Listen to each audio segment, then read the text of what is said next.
Vamos a empezar. Muchas gracias al Colegio de Abogados de Tacna por esta cordial invitación. Estoy haciendo los modos posibles por poderme conectar y no quedar mal con ustedes. Se me ha pedido conversar sobre un tema que en mi opinión es bastante delicado, bastante sensible, bastante importante. Es el tema de la prisión preventiva. La prisión preventiva como medida de coerción procesal. Sobre eso es que vamos a hacer algunos comentarios.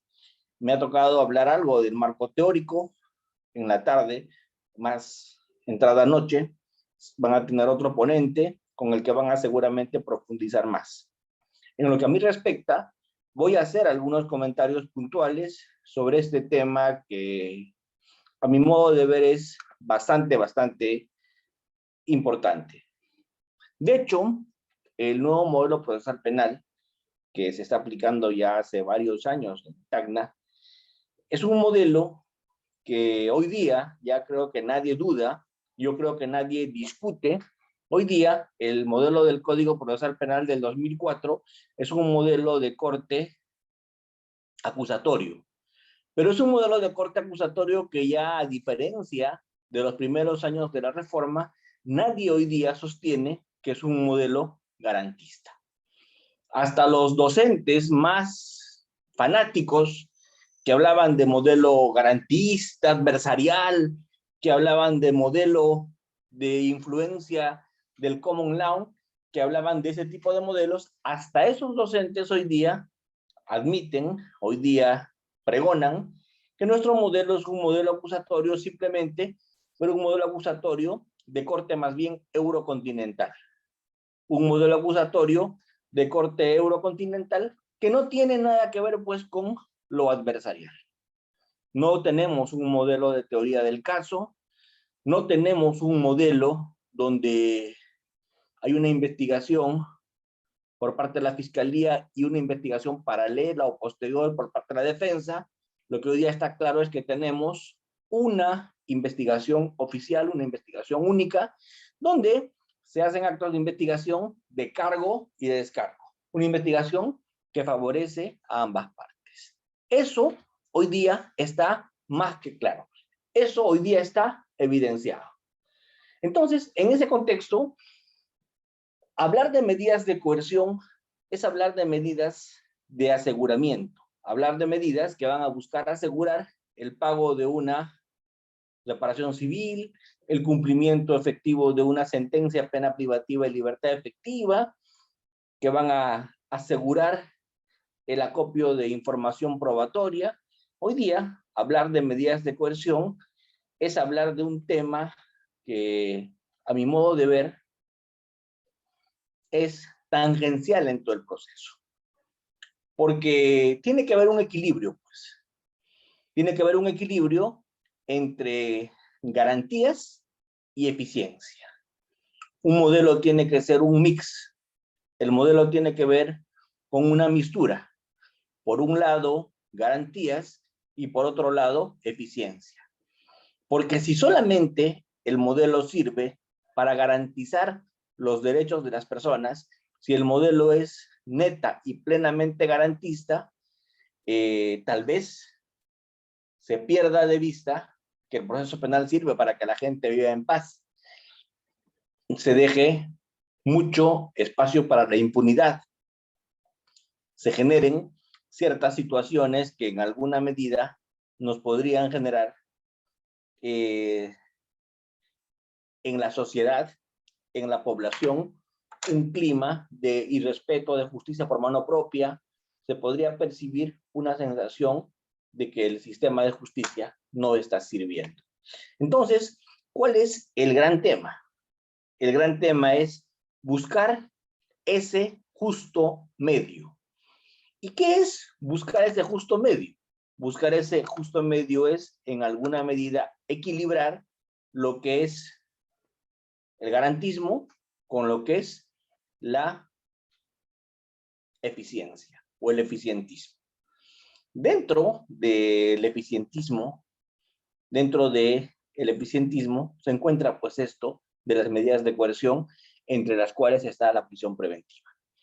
Cuando uno quiere ser eficiente en la persecución penal, cuando uno quiere que la persecución penal logre acopiar toda la información para con ella tomar decisiones, estamos hablando de aplicación de medidas de coerción con fines de investigación de manera irremediable.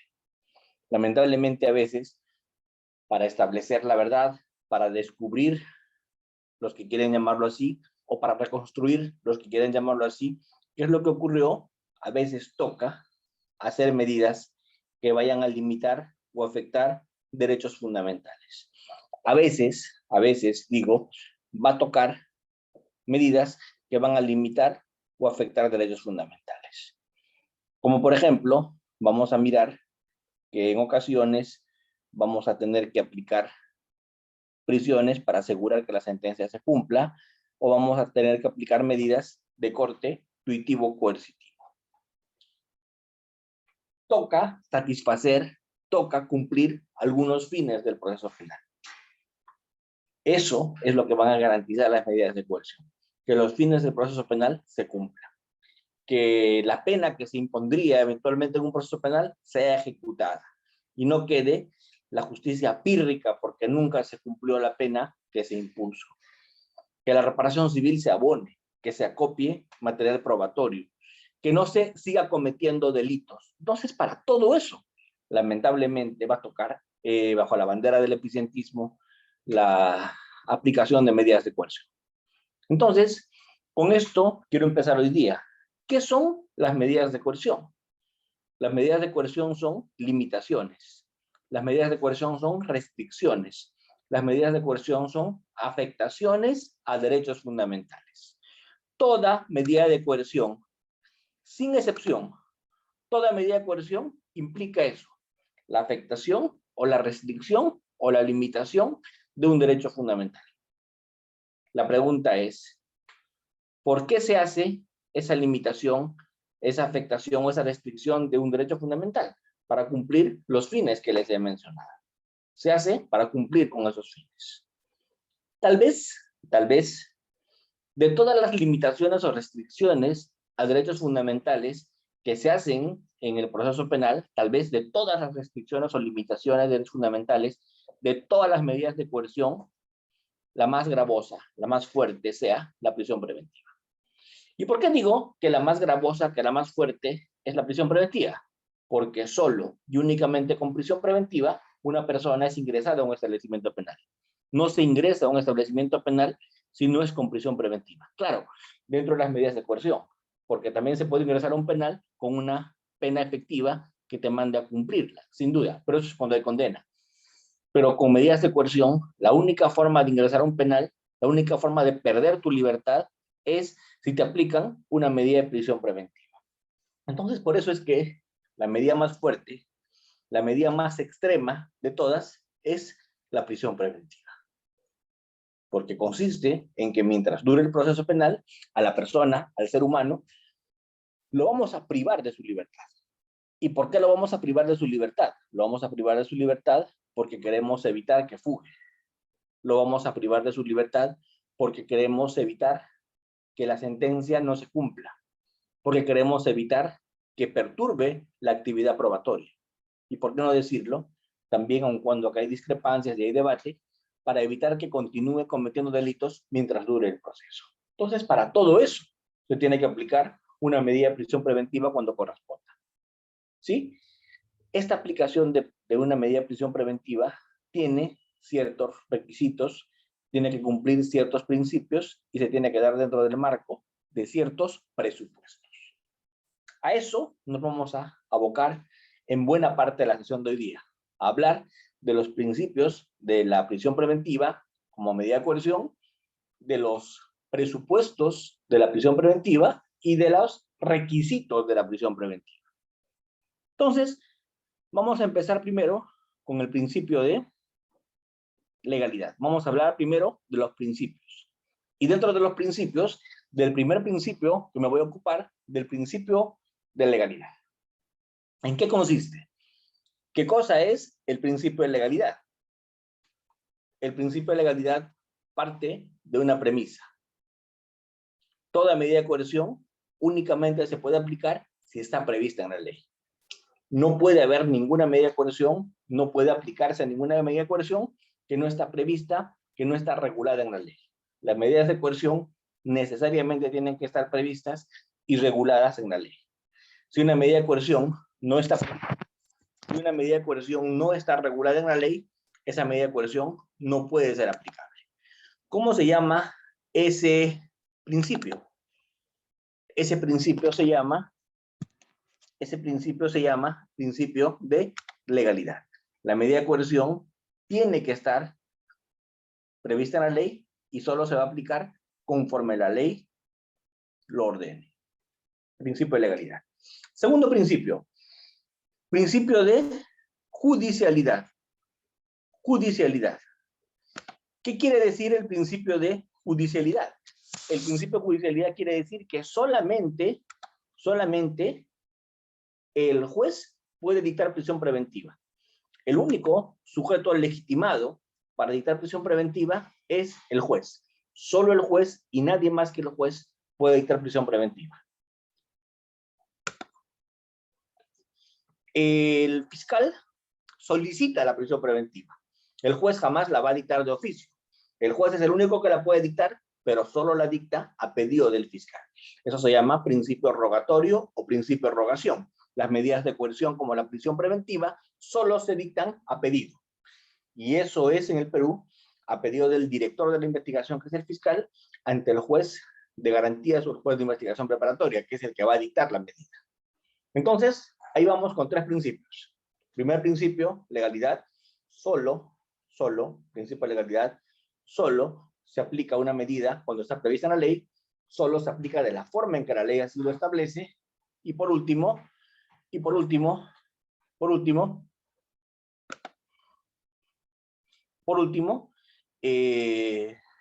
solo se aplica cuando el fiscal lo pide. El juez lo aplica,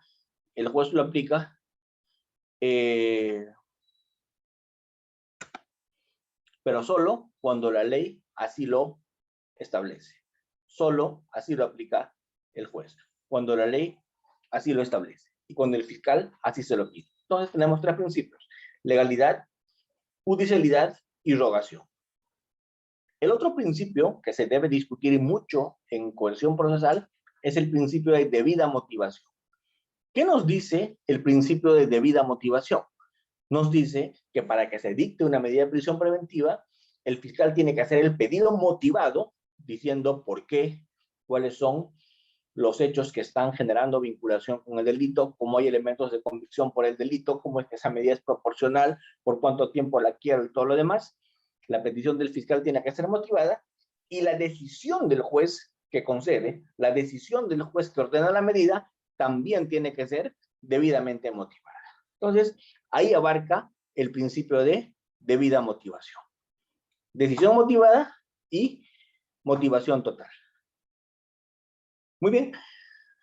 Motivación al pedir y motivación al tomar la decisión.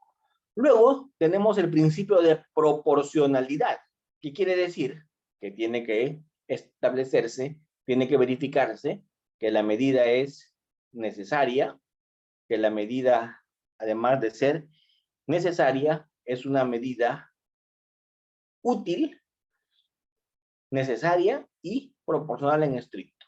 O sea, ¿qué quiere decir que sea útil? Que sirva para lo que voy a buscar. ¿Qué voy a buscar con la prisión preventiva? Voy a buscar evitar fuga, voy a buscar evitar obstaculización, voy a buscar evitar continuidad delictiva. Entonces, ¿cuándo la medida será útil? Cuando con esa medida voy a lograr conjurar esos peligros, esos problemas. Va a ser útil. ¿Y cuándo va a ser necesaria? Cuando es la única forma de lograr, porque va a dejar de ser necesaria cuando haya otras formas menos gravosas de lograr ese objetivo. La medida va a ser necesaria cuando sea la única forma de lograr ello. Porque si hay otras formas menos gravosas, se debe optar, se debe elegir por esas formas menos gravosas. La idea es elegir las formas menos gravosas, pero si no queda de otra, vamos a tener que ir con la prisión preventiva porque va a ser necesaria. Y por último, estrictamente proporcional implica que tiene que generarse un mayor beneficio afectando menos. ¿Sí? Luego, toda medida de prisión preventiva es una medida que está sujeta a un plazo. 9 meses, 18 meses, 36 meses. Está sujeta a un plazo. Prorrogable, sí. Modificable, también. Está sujeto a un plazo. Principio de temporalidad. Luego tenemos el principio de provisionalidad o variabilidad. ¿Qué quiere decir? Que la medida, así haya sido puesta por 36 meses, así haya sido puesta por 18, por 9 meses, la medida puede variar. ¿Qué quiere decir variar? Cuando cambian las circunstancias, la medida varía. La medida puede variar en tanto y en cuanto las circunstancias por las que se dio la medida varían. Si las circunstancias varían, la medida debería variar. Es el principio de variabilidad. O reformabilidad o provisionalidad, porque ninguna medida es definitiva. Cuando una medida es variable, es provisional, quiere decir que se puede pedir varias veces o se puede pedir que cese varias veces. No hay allí cosa juzgada. No hay allí identidad para decir cosa juzgada. Porque las circunstancias cambian y se vuelve a discutir las veces que sea necesario. ¿Sí? Entonces, entre todos los principios, creo que les he dicho los más importantes. He hablado de la judicialidad, he hablado de la rogación, he hablado de la legalidad, he hablado de la debida motivación, de la proporcionalidad, de la provisionalidad y de la temporalidad. ¿Sí? Y de la temporalidad. Entonces, cuando yo tengo los principios, me toca analizar los presupuestos. Y para que haya prisión preventiva tienen que darse dos presupuestos. Periculum in mora, o peligro en la demora, peligro procesal o peligro de obstaculización, y tiene que darse el principio, el presupuesto de fumus comici delicti, o... Hola, me parece que hay un eco, ¿me están escuchando bien? Sí, doctor, se lo escucha fuerte y claro. Fumus comici delicti, o el tema de la apariencia del derecho, el tema de la probabilidad, como dicen los civilistas, ¿cierto? El tema de los fundados y graves elementos de convicción, como habla el código, que es la vinculación con el hecho. Entonces, esto es en cuanto a los dos presupuestos. Y luego ya entramos en prisión preventiva a todos los requisitos. Y los requisitos son muchos. Los requisitos son varios. Los requisitos son los que están en el artículo 268, 269 del código. ¿Y tiene que ver con qué? Tiene que ver con fundados y graves elementos de convicción, del delito y de la vinculación de la persona con el delito, probabilidad de pena mayor a 4 años y peligro procesal. Peligro de fuga, establecido por varios criterios, entre ellos el arraigo, la gravedad de la pena, la vinculación con la actividad procesal criminal, la conducta renuente o colaboradora que ha tenido en ese proceso y en otros, las circunstancias del caso. Peligro de obstaculización, que tiene que ver con sabotaje, amenaza, intimidación, soborno, testigos, etc., ¿no? Entonces, ahí van los peligros. Conclusión, para que se dicte una prisión preventiva, se tiene que cumplir los presupuestos, los principios y además los requisitos. Solo cuando se cumple esto, se admite a trámite esa demanda, esa pretensión, eso que el fiscal demanda que se aplique, que es la prisión preventiva. Muy bien. Hasta acá quería saber si hay algún nivel de preguntas, algún nivel de coloquio, algún nivel de conversación hasta este momento, o está todo ok. Me interesaría, por favor, si les puedes activar a los participantes su micrófono para que podamos tener una conversación más fluida. Los micrófonos están activados para que ellos puedan en cualquier momento ponerlo a disposición para formular sus preguntas, doctor. Perfecto, hay que hacerle la invitación entonces en este momento, para que no sea de mi parte un monólogo. En este momento me interesaría mucho que se pueda discutir, hacer algún comentario. Yo preguntaría algo en todo caso, en Tacna, ¿qué problemas existen con la prisión preventiva? ¿Cuál es el problema más recurrente que existe en Tacna con la prisión preventiva? Con esa pregunta yo empezaría.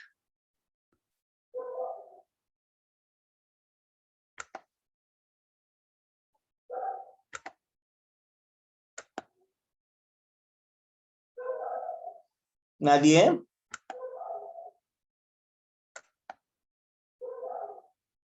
¿Hola?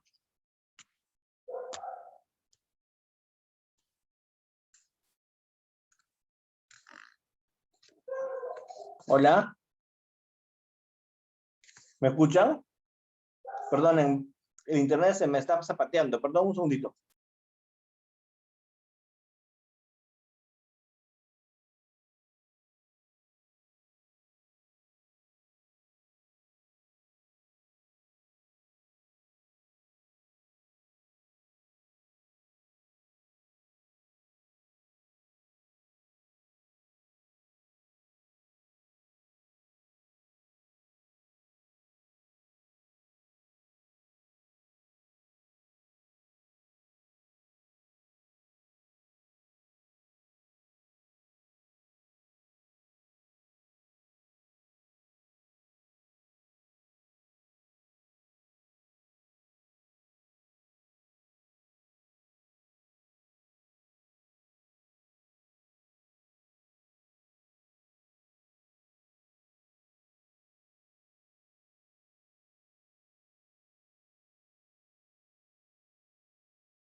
Al parecer, el doctor Fran Almanza tiene algunos inconvenientes técnicos y en la brevedad se estará conectando. No obstante a ello, invitarle a cada uno de ustedes que pueden encender el micrófono para poder formular sus preguntas respectivas.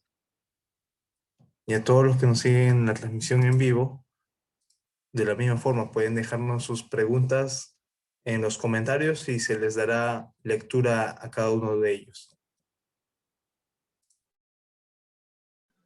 Muchas gracias, doctor Edwin.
Bueno, el doctor Fran Almanza me acaba de informar por interno de que se le acaba de ir el internet y está tratando de poder conectarse en la brevedad, así que pedimos las disculpas de caso ante este acontecimiento.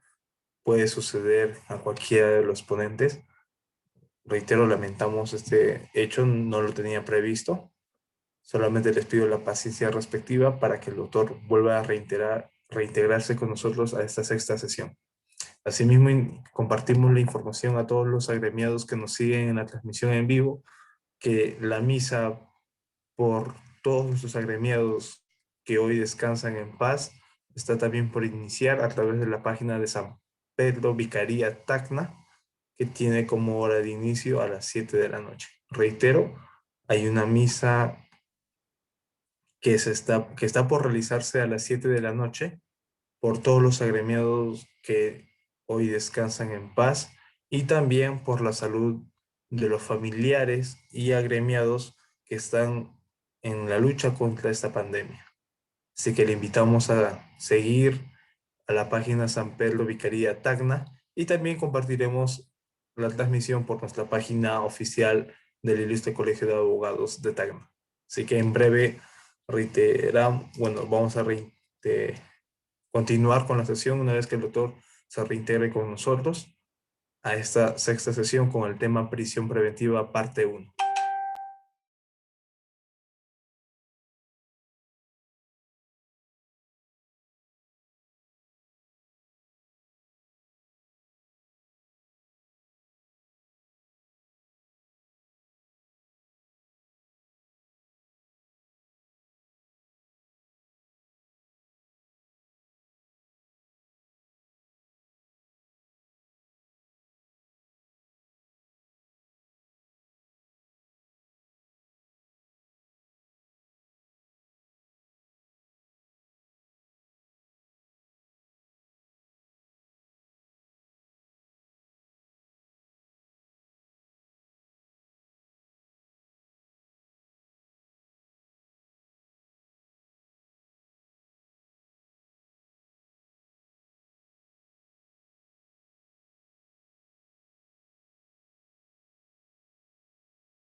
Muy bien, ya en breve se va a estar conectando Fran Almanza. Nos informan también que ya acaba de iniciar la misa por el eterno descanso de nuestros agremiados y por la salud de los familiares y agremiados que están en la lucha contra esta pandemia. También informamos sobre la campaña solidaria Tacna Respira, que empezará el día de mañana a las 10 de la mañana hasta las 6 de la noche. Será un día maratónica, en donde se estará recaudando los fondos necesarios para la instalación de una planta generadora de oxígeno. Ahí invitamos a todas las personas que nos siguen en la transmisión, puedan seguir también a la página Tacna Respira, en donde se estará transmitiendo todos los sucesos en tiempo real sobre esta campaña solidaria.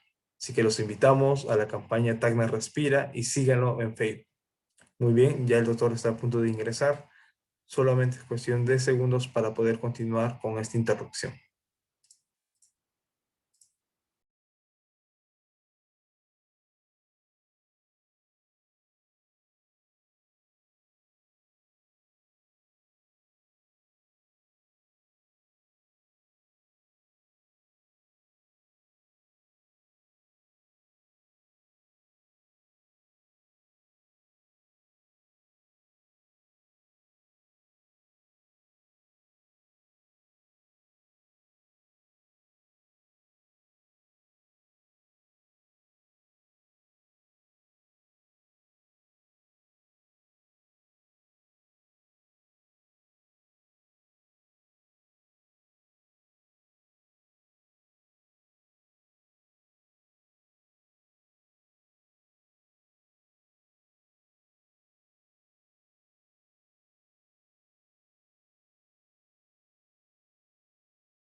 Muy bien, mientras el doctor Frank Almanza esté intentando conectarse a esta sexta sesión, reiteramos las disculpas del caso.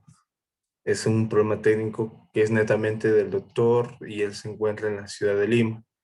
Desde mi posición se me hace muy difícil poder brindarle un apoyo técnico en estos momentos. Bueno, antes de que el doctor pueda ingresar, hacemos nuevamente una recapitulación de todo este mes de marzo que hemos estado en full campañas. El ilustre Colegio de Abogados ha intentado llegar en poder brindar no solamente a los agremiados, sino también a la población con mucho apoyo, como por ejemplo esta gran iniciativa que parte del, del Ilustre Colegio de Abogados con la Cruzada Solidaria, denominada Tacna Respira. Como cuenta de ahorros tenemos el BCP 540 02 41 44 82 094 y al CCI 00 25 40 10 24 14 48 20 94 30. Es la única cuenta mancomunada y oficial de recaudación para esta campaña de Tacna Respira. También hacemos extenso a todos los agremiados que nos siguen en la transmisión en vivo sobre el beneficio para ellos, el beneficio de las cuotas ordinarias que el agremiado realiza cada mes. Este beneficio es hasta agotar stock. Aún contamos con las mascarillas KN95 para la protección de cada uno de ustedes. Recordamos que para obtener una mascarilla KN95 solamente tienen que realizar como pago mínimo de 2 cuotas ordinarias. Y para obtener 5 mascarillas KN95 deben realizar las cuotas de pago anual. Este es el beneficio que ofrece el decano y la junta directiva a todos los agremiados del Ilustre Colegio de Abogados de Tacna. También reiteramos la información sobre el préstamo de balones de oxígeno. El decano y la junta directiva del Ilustre Colegio de Abogados de Tacna hace extensa esta información para los agremiados que lo requieran. Solamente deben cumplir los requisitos que se aprecian en pantalla para poder obtener el préstamo del balón de oxígeno. Cabe recalcar que el beneficiario para ese préstamo de balón de oxígeno de 8 metros cúbicos es para el agremiado netamente, para su esposa, para su padre o madre o su hijo e hija. Estos son los niveles que se les brinda a los agremiados para poder obtener el préstamo de los balones de oxígeno. Una vez presentado por mesa de partes la solicitud o de forma presencial, pueden obtenerla de la forma inmediata. Así que reiteramos, para cualquier información pueden comunicarse con el director de Bienestar, el doctor Bolívar, quien se aprecia en pantalla con su número al 961 24 38 68 o al señor decano, el abogado Jaime Montalico, con el número 996 00 36 28. Cualquier información pueden obtenerla a través de ellos dos. Asimismo, a toda la ciudadanía que constantemente presenta dudas, llevan casos que por el tema de la pandemia, no les alcanza el bolsillo para poder ir ante un abogado y realizar su consulta. El Ilustre Colegio de Abogados de Tacna ofrece el consultorio jurídico gratuito, de la forma virtual como presencial. Para poder obtener una cita virtual, deben de comunicarse al 977 82 1206 para poder separar una cita de forma virtual, o en caso fuese presencial, pueden apersonarse a nuestra institución en calle Bolívar 310, como referencia a la genovesa que se encuentra en la avenida Bolognesi para poder realizar su consulta de forma gratuita. El horario de atención es desde las 9 de la mañana hasta la 1 de la tarde. Reiteramos, desde las 9 de la mañana hasta la 1 de la tarde. Y si desean de forma virtual, deben de comunicarse al número 977-82-1206. Una vez más, hacemos extensa no solamente a los participantes, sino también a los que nos siguen en la transmisión sobre la oferta especial de los 2 libros titulados Manual de Derecho Penal, parte especial por el doctor Alonso Peña Cabrera, en una oferta especial de 159 soles. Su precio regular es de 170, pero por ser partícipes o estar dentro del plazo de este primer diplomado, el precio especial es de 159 soles. Cualquier información pueden obtenerla a través del número 950-294-302 para poder recibir la información respectiva. Nuevamente reiteramos, la oferta especial es de 159 soles hasta que culmine este primer diplomado en Derecho Penal y Procesal Penal. Asimismo, hacemos de conocimiento el cronograma del diplomado en Derecho Penal y Procesal Penal como tema Teoría del Delito, Prisión Preventiva y Criminalística en sus 12 sesiones o 12 unidades con los siguientes ponentes. Entre ellos iniciamos con la unidad con el doctor Alonso Peña Cabrera, luego con quien nos acompaña hoy, el doctor Fran Almanza, posteriormente Henry Coronado, que nos acompañará ya en breve, a partir desde las 8 en adelante. Después con el doctor Luis Alberto Pacheco Mandujano, en la 5ª sesión con el doctor Edilberto Luis Martínez Castro. Hoy nos vuelve a acompañar el doctor Fran Almanza Altamirano, quien pues tiene inconvenientes con el internet y ya en minutos se conectará. Luego de que culmine esta sesión con el doctor Fran, seguirá el doctor Henry Coronado Salazar para darle continuidad a ese tema tan importante que es la prisión preventiva parte 2. Luego tenemos la 8ª unidad con el doctor José Luis Pacheco de la Cruz, con el tema criminalística, en donde haremos llegar temas de nuestra localidad para tema de análisis y reflexiones jurídicas. Asimismo, con el doctor Rodolfo Socla Alarcón, el doctor José Luis Pacheco de la Cruz, el doctor James Reate y Sánchez, y por último, como clausura de este primer diplomado, al doctor Alonso Peña Cabrera Freire, con Teoría del Delito parte 2 en temas prácticos. Nuevamente compartimos la trayectoria profesional del doctor Fran Almanza, quien ya en breve se conectará con nosotros.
Bueno, continuando con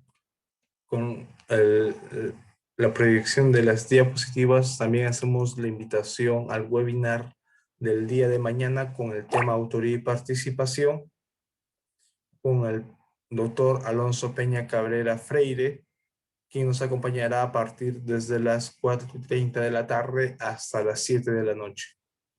Cualquier información o inscripción pueden comunicarse al 950-294-302 para poder inscribirse. Y por último, hacer extensa la campaña del Oxigetón el día de mañana a partir de las 10 de la mañana hasta las 6 de la tarde. El fin de la campaña de Tacna Respira es poder recaudar los fondos necesarios para la instalación de una planta de oxígeno en nuestra localidad. Ahora sí, doctor Frank, muy buenas noches. Gracias por... Buenas noches, ¿me pueden ver? Sí, doctor, ahora sí.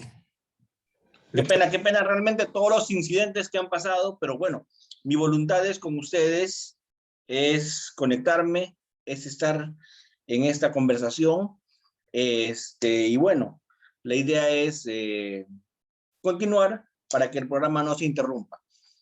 Habíamos estado conversando respecto de la prisión preventiva. Yo les había estado dando algunas ideas respecto de lo que, en mi opinión, era los aspectos problemáticos de la prisión preventiva. Habíamos empezado hablando de algunas cosas que tenían relación con los principios que regulan las prisiones preventivas. Como toda medida de coerción, tiene sujeto a principios. Yo les había dicho que había un principio de legalidad, que había un principio de rogación, un principio de judicialidad, un principio de proporcionalidad, temporalidad, variabilidad, debida motivación. Les había dicho que habían presupuestos como los elementos de convicción, lo que se denomina fumus comissi delicti, el tema del periculum in mora o el peligro en la demora, y los requisitos que estaban en el código que tenían que ver con los tres grandes requisitos del peligro procesal, de la pena probable mayor a 4 años y el tema de la convicción suficiente en grado alto. Para la audiencia de prisión preventiva, la casación de Moquegua había dicho que también había que discutir de manera expresa la proporcionalidad y también había que debatir respecto al plazo de duración de la prisión preventiva. Sobre eso, para los que se han incorporado recién, habíamos conversado en esa primera parte. Eso era lo primero que nos había tocado. Muy bien, eso era lo primero que habíamos hecho nosotros comentario. Ahora respecto a la segunda parte. Ahora respecto a lo segundo. Respecto a lo segundo, yo les había comentado hoy día que quería algunas opiniones respecto a lo problemático que podía ser la prisión preventiva en Tacna, y les había dicho que me interesaba mucho si ustedes podían activar su micrófono y me podían hacer saber algunos aspectos problemáticos que existían en Tacna respecto al tema de la prisión preventiva, para así intercambiar puntos de vista o intercambiar opiniones. Entonces, en eso nos habíamos quedado cuando ustedes estaban a punto de intervenir para empezar a discutir sobre la problemática, ya como me han pedido en el colegio de manera práctica, cuando se fue el internet y he tenido que verificar cómo conectarme a través de un celular para resolver este problema. Nos habíamos quedado en eso, así que yo me había quedado al pendiente de escucharlos en este tema. No sé si hay alguna intervención.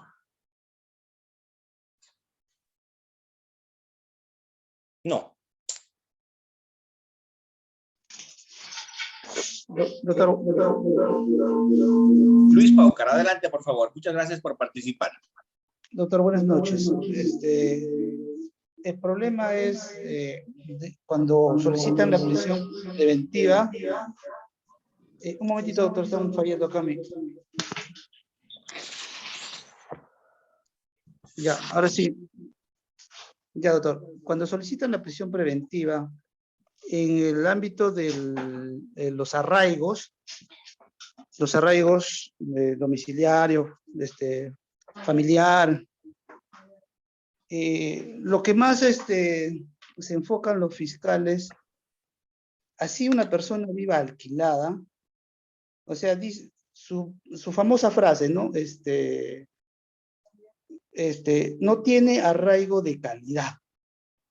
¿Usted qué opinión le parece eso, doctor? ¿Ven? Hay un tema ahí bastante problemático, bastante complejo de discutir, el tema del arraigo y el tema de los arraigos de calidad. Perfecto. Sobre eso le voy a dar mi opinión.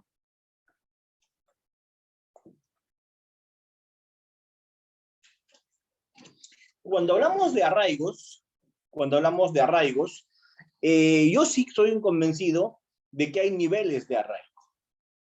Para empezar, ¿qué es el arraigo? Si me pregunta usted qué es el arraigo, yo le voy a decir, el arraigo es la fijación, la sujeción. Uno está arraigado en un lugar cuando está fijo en ese lugar.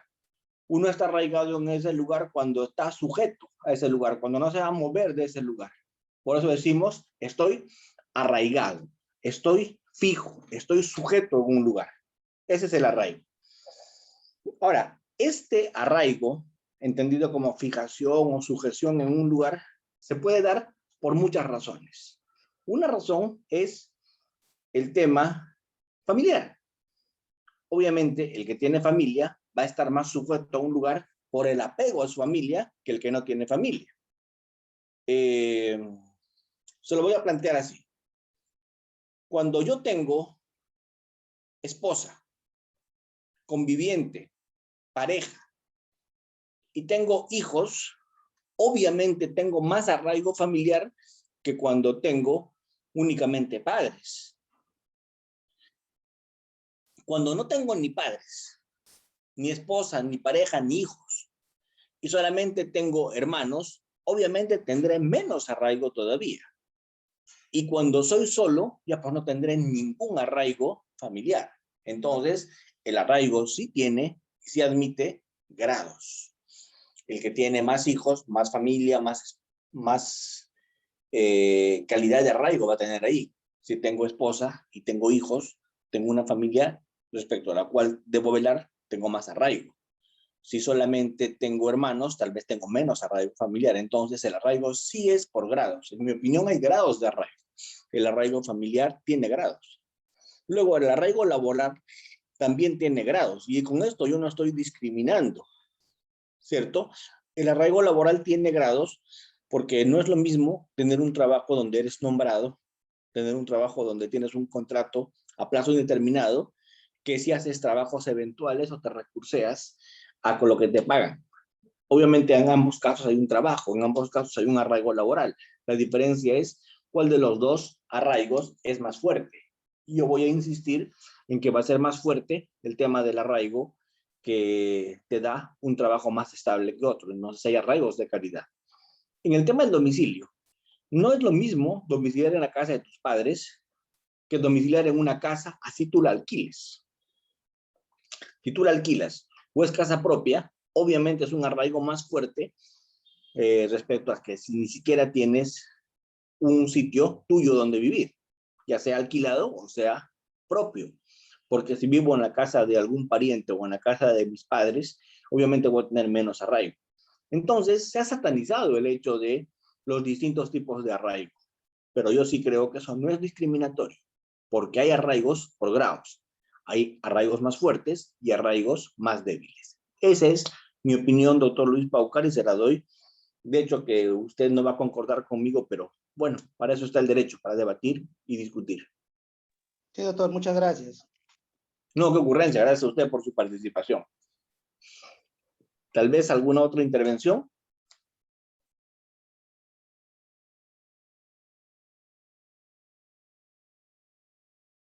Muy bien. Les voy contando un poco el tema que para mí se ha vuelto un problema en la prisión preventiva. La prisión preventiva no debemos perder de vista de que es una medida de coerción. La prisión preventiva es una medida de coerción, la prisión preventiva es una medida que va a buscar afectar el derecho a la libertad para los efectos de garantizar ciertos fines del proceso. Con la prisión preventiva se van a afectar el derecho a la libertad de locomoción, ¿cierto? Para garantizar ciertos fines del proceso, para evitar fuga, para evitar obstaculización, para evitar algunas situaciones o algunas condiciones lesivas. Para eso es que se va a dictar la prisión preventiva. Pero cuando se dicta una medida de prisión preventiva, se tiene que debatir, se tiene que hacer una ardua discusión en una audiencia. Eso ha sido recientemente incorporado. Yo recuerdo mis inicios en la Administración de Justicia, cuando trabajaba hace muchos años en el Poder Judicial como secretario. Lo primero que yo veía era que no había sino una decisión unilateral del juez sin que nadie se lo pida, sin ninguna motivación para enviarte un penal. Lo lamentable, lo triste, era que te podían enviar un penal, te podían enviar un penal con solo la decisión del juez. Funcionaba así. Le llegaba al despacho del juez el atestado policial en ese tiempo, aparejado con la denuncia fiscal. Entonces el atestado más la denuncia llegaba al despacho y lo que el juez hacía, acto seguido, era casi de inmediato calificar. Y cuando calificaba, le ponía una C o una D, que era mandato de comparecencia o detención. Lamentablemente lo hacía sin conferenciar con el abogado, sin tomarle la declaración previa al investigado, lo hacía sin hacer una audiencia, lo hacía sin ningún requerimiento del fiscal, lo hacía a ojo de buen cubero y con una motivación de 2 a 3 líneas. Entonces, esa forma de decidir las prisiones preventivas, en ese momento llamadas mandatos de detención, esa forma, con la forma actual, obviamente es un gran cambio. Porque hoy día, para discutir una prisión preventiva, hacemos una audiencia, tiene que haber un requerimiento por escrito, ese requerimiento tiene que estar debidamente motivado, entonces hoy día la situación es muchísimo mayor. Hoy día la situación es muchísimo mayor y es una situación bastante más compleja. Entonces, por eso es que hoy día yo me atrevo a decir que en el tema de la prisión preventiva se está por primera vez respetando el derecho a la presunción de inocencia, se está respetando por primera vez el derecho a la libertad y se está decretando prisiones preventivas luego de un debate, luego de una audiencia, luego de un hecho ante un juez y de una posibilidad de defensa. Con lo cual, si se dicta la medida, me parece, es mi impresión, que vamos a tener un menor margen de error. En el fondo de mi corazón les puedo garantizar que con esta forma de hacer o tomar decisiones en prisión preventiva, el margen de error es muchísimo menor. ¿Sí? El margen de error es muchísimo menor. Los aspectos de prisión preventiva que se discutían cuando se hacían decisiones unilaterales por el juez y sin mayor fundamentación, de hecho que el margen de error era altísimo. Alberto Binder es uno de los procesalistas, en mi opinión, de este siglo pasado, más resaltantes. En este siglo también Binder se mantiene vigente, pero allá por los 90s o inicios de este siglo, Binder también ha hecho alguna obra, pero Binder decía una cosa muy importante. Binder es un jurista argentino que decía la prisión preventiva es la segunda decisión más importante en un proceso. La primera es la pena privativa de libertad efectiva y la segunda es la prisión preventiva. ¿Por qué? Porque solo con prisión preventiva y con pena de libertad efectiva es que van las personas a los penales. Entonces hay que tener mucho cuidado cuando se aplica una prisión preventiva por el grave nivel de afectación que tiene, por lo grave que afecta en cuanto a los derechos fundamentales, en cuanto a la libertad en este caso. Entonces es una decisión en la que hay que reparar mucho, en la que hay que tomar mucho cuidado.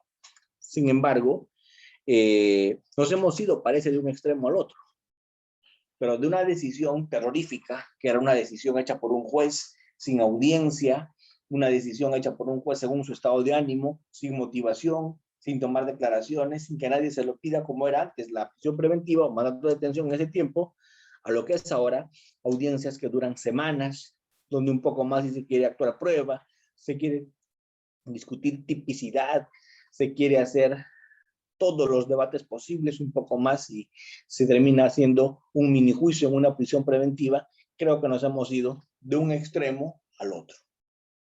Yo no estoy en contra de que se haya audiencia de prisión preventiva, es más, debería hacerse siempre. No estoy en contra de que se invite al procesado para que si quiere ir pueda hacerlo. No estoy en contra de que siempre esté un abogado defensor para hacer una contraposición a la tesis o el pedido de la fiscalía. Estoy de acuerdo en todo eso. Pero lo que no estoy de acuerdo es que la prisión preventiva se desnaturalice al extremo tal de volverse un juicio anticipado. Y que la prensa en este país crea que ese es el juicio. Y que los 36 meses de prisión preventiva, los 18 meses de prisión preventiva, en realidad sean una condena. Eso es con lo que estoy en contra. Eso es respecto a lo que discrepo. El mal manejo mediático, el mal manejo en las formas que se está dando de la prisión preventiva. Eso me parece un problema. La prisión preventiva es una decisión mientras tanto, para evitar fuga, para evitar entorpecimiento de actividad probatoria, para evitar continuidad delictiva, por qué no decirlo. Pero es una medida temporal, que dura lo que tenga que durar. Y creo que para la prisión preventiva está perfecto una audiencia, pero parece que nos hemos ido en este país de un extremo al otro. Y eso es muy lamentable. ¿Sí? Muy bien. El doctor hace un segundo me habló de uno de los requisitos para la prisión preventiva. Yo acá estoy con mi Código Procesal Penal y cuando tengo a la mano mi Código Procesal Penal, tengo a la mano el artículo que regula la prisión preventiva y se los voy a leer de manera literal algunas partecitas que son las que básicamente me interesan. El artículo 268 que dice: el juez, a solicitud del Ministerio Público, puede dictar mandato de prisión preventiva si atendiendo a los primeros recaudos. Gran problema. La prisión preventiva por lo general se pide atendiendo a los primeros recaudos. Porque cuando empiezo a investigar y cuando la investigación yo preveo que va a durar bastante, es que esta investigación puede ser saboteada. Es que la persona se puede fugar. O sea, ese peligro procesal se presenta en ese primer momento, atendiendo a los primeros recaudos. Es posible determinar los siguientes presupuestos. Entonces, con los primeros recaudos nada más, es que se tiene que tomar la decisión de fundados y graves elementos de convicción. Solo con los primeros recaudos, fundados y graves elementos de convicción. Y solo con los primeros recaudos, verificarse el peligro procesal.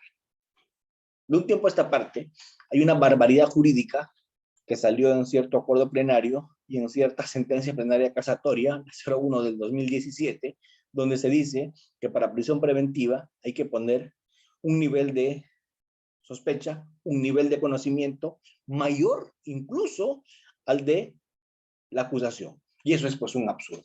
Habría que ser, perdónenme la expresión, pero muy escaso mental, casi no pensante, para creer que cuando yo acuso, o sea, cuando termino una investigación de 36 meses, prorrogables, de 18 más 18 meses, habría que ser bien escaso para yo pensar que cuando termino una larga investigación preparatoria, una amplia investigación preparatoria, tengo menos grado de conocimiento que con los primeros recaudos cuando pido prisión preventiva. Creo que solo a una persona que no tiene ni idea de cómo es la investigación en la práctica se le podría ocurrir una barbaridad como esa. Que cuando con los primeros recaudos pido prisión preventiva, tengo menos grado de sospecha, perdón, tengo más grado de sospecha, que es sospecha grave, fuerte, vehemente, que cuando acuso que es sospecha simplemente suficiente. Entonces, allí yo quiero llegar. A que parece que no hemos entendido en qué momento se pide prisión preventiva. Parece que no hemos entendido con qué recaudo se pide prisión preventiva. Y parece que no hemos entendido que la prisión preventiva no es otra cosa que una medida temporal, que una medida provisional, que una medida por mientras, que no tiene efectos en sí mismo y que está supeditada a los fines del proceso penal. ¿De acuerdo? Entonces, eso es el primer comentario que quiero hacer sobre el primer presupuesto, fundados y graves elementos de convicción. Eso se tiene que pensar atendiendo a ¿qué? A los primeros recaudos. Luego, lo segundo, la sanción a imponerse superior a 4 años. Eso casi nunca se debe discutir. ¿Por qué? Porque cuando el fiscal pide prisión preventiva, la pena siempre va a ser grave. Por eso es que el fiscal está pidiendo prisión preventiva, porque hay una pena grave. Entonces, si yo sospecho que la pena es grave, no va a haber ninguna circunstancia que se pueda sacar al debate para decir que la pena va a ser menos de 4 años suspendido, porque aun cuando haya confesión sincera, aun cuando el tema haya sido solamente tentativa, aun cuando haya sido lo que haya sido, cuando el delito es grave, la pena siempre va a superar 4 años. Entonces, ¿para qué debato eso? Basta con mencionar qué delito estamos imputando. Y por último, sobre el peligro procesal. Estos criterios que pone el 269, los criterios que pone el 269, no son criterios que se tienen que aplicar de una manera estanca. Estos son criterios ejemplificadores. Por ejemplo, ten en cuenta esto. Por ejemplo, ten en cuenta lo otro. Por ejemplo, mira esto o mira lo otro. De eso se trata. Pero no es posible. No es la idea que esos criterios del 269, como el arraigo, como la gravedad de la pena, como la magnitud del daño o la pertenencia a una organización criminal, sean los únicos criterios que existan. O en el 270 igual, la destrucción, modificación, etc. No son los únicos criterios. Son algunos. Es un ejemplo, es una muestra. Es el legislador diciéndote, mira, como por ejemplo, para ver fuga, analiza arraigo. Como por ejemplo, para ver fuga, analiza su conducta y la gravedad del delito. Para ver fuga, analiza si es cumplido en los demás procesos. Eso es el tema. Un ejemplo, una ejemplificación y más nada. Muy bien. Y para el tema del peligro de obstaculización, lo propio. El derecho a la no autoincriminación implica que a mí no me tengan que torturar para que yo declare, pero es mi obligación entregar todo lo que tengo a mi alcance como fuentes de información. Por ejemplo, que tienen acá que ver mi agenda. Si alguien la quiere, debo entregarla. Mi celular. Debo entregar todo lo que sea de interés del investigador. Y eso no me va a impedir hacer mi derecho a la no autoincriminación. Porque mi derecho a la no autoincriminación, lo único que me protege, mi derecho a la no autoincriminación, lo único de lo que me preserva es de que no me torturen para hablar. Que no me torturen para que yo declare. Todo lo demás se puede hacer a una persona. Sacarle sangre, cabellos, huellas, aun cuando no quiera. Meterte en tu casa, allanamiento, pero claro, todo tiene que hacerlo con la debida formalidad. Entonces, en conclusión, cuando la persona rompe las cosas, destruye, ¿qué está haciendo? Obstaculizando, está saboteando, está mostrando una conducta de ese nivel. Por lo tanto, me puedo proyectar y decir, si esta persona está en libertad, lo más probable es que sabotee la investigación con todas sus fuerzas. ¿Sí? Hasta acá, ¿cómo vamos? ¿Se animaron a conversar o van a estar calladitos todavía?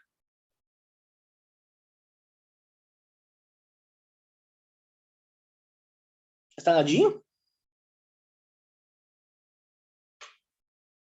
Doctores, cuéntenme. Hola. Hola. Hola, hola. Sí Hola. sí se le escucha, doctor. Parece que por ratos me quedo hablando solo y eso me aterra. No, bueno, yo sí le quería comentar sobre un caso muy sonado aquí en la región de Tacna, sobre un ex policía, es un joven, que bueno, laboraba en la PNP, ahora ya no, ahora es prófugo. No sé si lo habrá llegado a escuchar el joven. Cuéntanos. Qué interesante, Ya, como para debatirlo. el joven, bueno, el ex policía que era joven Paco, si no me equivoco, habría presuntamente asesinado a una señorita llamada Judith, el cual luego de varios días, incluso meses, si no me equivoco, se le encuentra a ella, y no solamente a ella, sino también a otra niña de 14 años, enterrada en un pozo. En un primer momento al policía lo habían detenido, pero lamentablemente lo dejaron libre por no cumplir o sí cumplir con el arraigo, este, con los arraigos para poder restar. Y uno de ellos era el arraigo laboral, el cual, como era miembro de la PNP, justificaba el no fugarse, ¿no? Es decir, no había ningún peligro de que él se pueda fugar. Lamentablemente, luego de que se enterara de que posiblemente habían identificado el lugar donde estaba, él desaparece de un momento a otro. Y fue muy sonado porque muchos le indicaban que no, que sí se notaba que él era el culpable y sí sabía sobre dónde estaba esta señorita y pues a pesar de eso no se le puso en prisión preventiva. Entonces, ante ello, pues analizarlo y ver qué puntos de vista se debió de tomar en ese momento para que no se vuelva a suscitar. No sé si lo habrá llegado a escuchar, doctor Fran Almanza. Doctor. Clarísimo, escuché clarísimo todo el caso y me da mucha pena porque eso era crónica de una muerte avanzada. ¿Por qué? A ver, si me pongo a pensar en lo siguiente, vamos a analizarlo así. A ver, imaginémonos que hay una persona respecto de la cual existe fuerte vinculación con un hecho delictivo. ¿Qué quiere decir eso? Existen fundados y graves elementos de convicción. Si contra esa persona existen fundados y graves elementos de convicción de que ha cometido el delito, o sea, la vinculación es fuerte contra él, es altamente probable que lo van a condenar. Y si estamos hablando de un tema de violación más muerte, es obvio que le van a dar cadena perpetua. ¿Cierto? Entonces la pregunta es, si el delito es grave, que va a merecer hasta cadena perpetua, y existen fundados y graves elementos de convicción, yo no creo que exista arraigo en el planeta capaz de enervar el peligro de fuga. Porque aun cuando tenga trabajo y domicilio, creo yo que se va a fugar. En este caso que me comenta, no me parece que tenga ya trabajo, porque al haber sido imputado por un tema como estos, habría que ver administrativamente cómo la estén en la policía, porque es muy probable que le hayan hecho un proceso administrativo y lo estén sacando, con lo cual se Sí, queda también sin arraigo laboral. correcto. Y bueno, justamente luego de que se suscite estos hechos, de que se compruebe que efectivamente en el lugar donde se encontraron las niñas, detuvieron a los padres de ese ex miembro de la PNP. Lo vamos a llamar Paco. Y luego de que se descubriera, detuvieron a los padres. Posteriormente ellos ya están con prisión preventiva por 18 meses, si no me equivoco. Ya antes de que se confirme, bueno, luego de que apelaran y llegue a sin nombre, bueno, a que se concrete la apelación, si sale a favor o no, este joven lanza un video en las redes sociales dando mención de que se trataría de una red de trata de personas. Y eso también explicaba por qué muchas señoritas, más que todo, desde las edades de 12 a 16 años desaparecían muy a menudo. Prácticamente era una señorita a la semana, las cuales desaparecían en la ciudad de Tacna. Y era muy, pero muy raro. Entonces, a ellos inculpaban a otros miembros de la PNP y entre ellos a otro joven llamado Choque, y posteriormente también se le detuvo, pero ahora también está en libertad. Entonces, esta declaración por parte de este joven Paco ayudaría bastante a que se le pueda dictaminar una prisión preventiva al mencionado en este audio, porque muchos debatían de que esto no era algo fidedigno, ¿no? No es algo confiable, no es una fuente, no tiene cómo acreditar, solamente son sus palabras. Y bueno, como es un prófugo, la mayoría de la población creyó que eran ciertos. Y pues al momento de que describía los hechos o algunos actos que él tenía con esa persona que las compartía, pues sí encajaban en algunas. Tanto así de que todo lo que dice es verdad, pero aún hace falta las pruebas. Entonces, ante ello, ¿cuál sería la opinión con el otro miembro que señaló como un autor directo? Claro, el tema, yo no conozco con detalle el caso, no tengo los detalles puntuales del caso, pero lo que sí le puedo garantizar, porque sí les puedo hacer saber y sí les puedo completamente asegurar, es que si existieran fundados y graves elementos de convicción, si a esa persona se le habría logrado vincular con el delito, es obvio que la pena que le esperaba era altísima. Y uno de los criterios para establecer peligro de fuga, si no es uno de los criterios más importantes, es la gravedad de la pena. El 268 empieza con esos criterios para establecer peligro de fuga. Y un criterio para establecer peligro de fuga es gravedad de la pena. Por lo tanto, si esta persona tenía vinculación fuerte con el delito, si esta persona se preveía que iba a ser sancionada a una pena elevada, y si esta persona, por último, tenía una probable pena alta, y si a eso le sumas falta de arraigo y todo lo demás, es obvio que podía haber peligro de fuga. Hay una cosa que voy a decir, y creo que es importante. El peligro de fuga existe siempre, porque el ser humano, desde que es un ser humano, no ha nacido para estar encerrado en una jaula. Por lo tanto, cuando alguien viene, se presenta voluntariamente y dice, quiero pasar el resto de mi vida en un penal, yo tengo que mandarlo al psiquiatra, porque no debe estar bien de la cabeza. Porque normalmente las personas, cuando ven que van a pasar el resto de su vida en una jaula, lo que hacen es fugar, porque eso es lo normal. Eso es lo consustancial al ser humano, la libertad. Entonces, yo siempre creo que hay peligro de fuga. Lo que hay que verificar simplemente es los demás presupuestos. ¿Cuáles son? Si existe vinculación. Porque si no existe vinculación, así la pena sea alta, sería absurda la vinculación. Por eso es que si hay vinculación y si hay pena alta, ya el tercer presupuesto, el peligro de procesar es mucho más sencillo. Pero si no hay vinculación, no hay nada. Entonces, para mí es bien importante el primer presupuesto de la vinculación, porque el presupuesto primero, vinculación, casi marca el tema de la prisión preventiva. Y un poco para ir comentando sobre la tramitación de este proceso, yo no sé cómo esté trabajando Fiscalía este caso, pero es perfectamente posible un caso como este, volverlo crimen organizado. O sea, es posible que con la cantidad de personas agraviadas, con la cantidad de personas desaparecidas, con la vinculación entre ellas, se pueda prever que puede haber una organización criminal atrás de esto. Entonces, ahí eso me autoriza a arribar a figuras como colaboración eficaz, ¿cierto? Como agentes encubiertos, como allanamientos. Tiene que haber un rol muchísimo más activo del Ministerio Público para establecer algo que seguramente en Tacna ha causado alarma y conmoción social. No sé si con eso te respondo tu pregunta. Sí, doctor. Muchas gracias por su respuesta. No, qué ocurrencia. Qué Creo ocurrencia. que Flor Rosas también iba a preguntar. Creo que Flor Rosas, Flor Rosas, creo que ¿te activó. escuchamos? Buenas noches, doctor.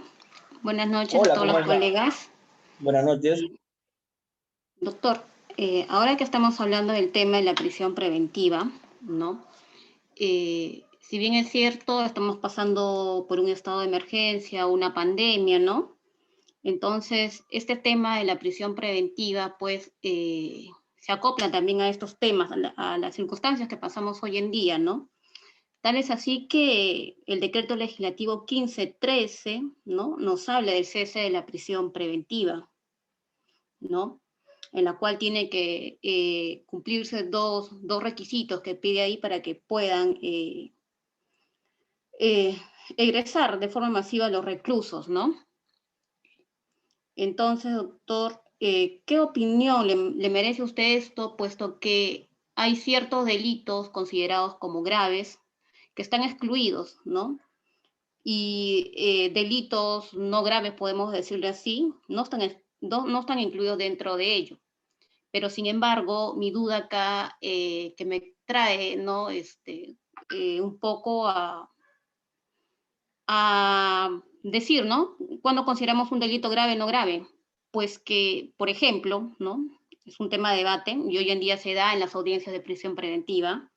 Por ejemplo, el delito de tráfico ilícito de drogas, ¿no? Este delito, en este listado de delitos graves, solamente está considerado, ¿no? El tráfico ilícito de drogas agravado, el artículo 297. Sin embargo, el tipo base, ¿no? El delito de tráfico ilícito de drogas en su artículo 296 no está considerado como un delito grave. Entonces, sin embargo, la pena es de 8 a 15 años. Entonces, ¿qué pasa? Antes de la promulgación de este decreto legislativo 1513, pues la mayoría de los casos se pedía prisión preventiva y como la pena era alta y había elementos de comisión suficiente, puesto que en la mayoría del delito de tráfico ilícito de drogas pues es en flagrancia delictiva, ¿no? Entonces estaban recluidos, ¿no? Pero en mérito a este decreto legislativo 1513 todos empezaron a pedir el cese de prisión preventiva. todos querían salir, ¿no? Entonces, mi pregunta va, doctor, ¿usted qué opina, ¿no? Respecto a este delito y a este decreto legislativo 1513, ¿no? Porque en estado de investigación preparatoria, ¿no? Aún falta actuarse la etapa intermedia y juicio oral, y la pena sabemos que es de 8 a 15 años, pues la mayoría que ha salido ya se han fugado, ¿no? Si bien es cierto, han variado por una comparecencia con restricciones, al ver que ya está próximo a un juicio oral y saben que la pena va a ser de 8 a 15 años efectiva, pues algunos se han fugado. Y el tema de decir que el peligro de fuga, ¿no? Que estamos en estado de pandemia, estado de emergencia, no podemos salir, dicen, ¿no? Entonces, no era un argumento, ¿no? Para decir de que no se podían escapar y que podían estar con las medidas restrictivas, ¿no? Entonces, doctor, ¿qué opinión le merece a usted ello? Gracias. No, qué ocurrencia. A ver, qué pena que el tiempo no tenga yo más hoy día, pero yo me comprometo. Hoy día, lamentablemente, el tiempo que me había comprometido a estar con el Colegio de Abogados no lo he cumplido. Así que si el Colegio de Abogados me lo permite, yo puedo compensar esa hora que me falta, esos minutos que me faltan hoy día haberme dirigido a ustedes.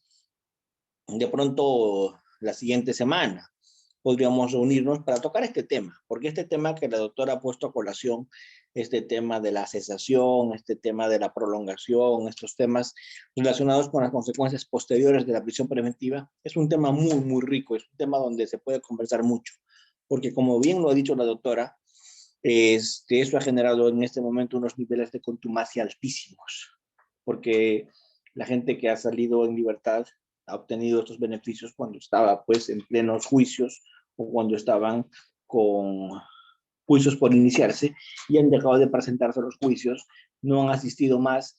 En otras palabras, lo que dice la doctora, han fugado. Entonces, son situaciones que había que analizar muy bien sobre si este tema de pandemia debió ser manejado desde ese punto de vista para lo que es la población penitenciaria.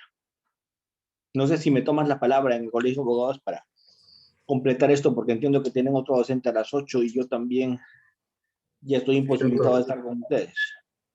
Sí, doctor. En todo caso, ¿nos lo puede decir ya ahora que la mayoría de participantes están conectados? ¿La próxima Sí, a qué hora sería? ¿Y a qué no, fecha? no, no, lo que pasa es que yo estoy en deuda con ustedes. Entonces, ustedes pónganse de acuerdo, ¿cierto? Entonces, yo tengo una hora para estar con ustedes conversando sobre estos temas, ¿cierto? Entonces, díganme qué día y ustedes más bien comuníquenme luego de ponerse de acuerdo. Y yo, porque definitivamente los temas de Internet, aun cuando son temas que son problemas de Lima y de todo el Perú, no se los voy a atribuir a ustedes, ¿cierto? Yo he tratado de salir del problema con mi celular y ver otras fórmulas para no quedar mal con ustedes, ¿cierto? Pero sin Perfecto. embargo es un tema pues que ustedes me lo comunican, yo me comprometo. Todos los temas que ha comentado la doctora sobre prisión preventiva son temas que me encantaría tocar, porque nos hemos quedado con ese sinsabor, ¿cierto? Exacto. Muy bien, doctor. Muchas gracias por habernos acompañado hasta ahora. Bueno, lamentamos sí, las interrupciones que se suscitaron hace minutos. Y bueno, vamos a proceder a informar a los participantes por el grupo que tenemos, que es por el WhatsApp, una encuesta Para compensarlo. para poder fijar la fecha de exposición con el doctor, el tema pendiente. Bueno, Listo, muchísimas gracias. listo, doctor, muy amable, que tenga una buena noche. Muchas gracias por habernos acompañado y nos estaremos viendo la próxima semana. Antes de finalizar Gracias. la sesión e ingresar al break, les pido a todos los participantes. Gracias, doctor. Muy bien, doctora Carmen. Les invito a todos los participantes a revisar el cronograma el programa en donde se señalan los enlaces de la siguiente sesión. El siguiente enlace es distinto a este, en donde el doctor Henry Coronado ya nos está esperando en la sala. Por ende, les pido que se retiren y puedan verlo. Yo se los compartiré por el canal de WhatsApp, nuevamente el enlace para que se les haga fácil, pero pueden visualizarlo también en su programa que se les envió a sus correos, en donde salen todos los enlaces de las siguientes clases. Así que nos vemos ahí. Muchas gracias, doctor Fran, por acompañarnos en esta noche.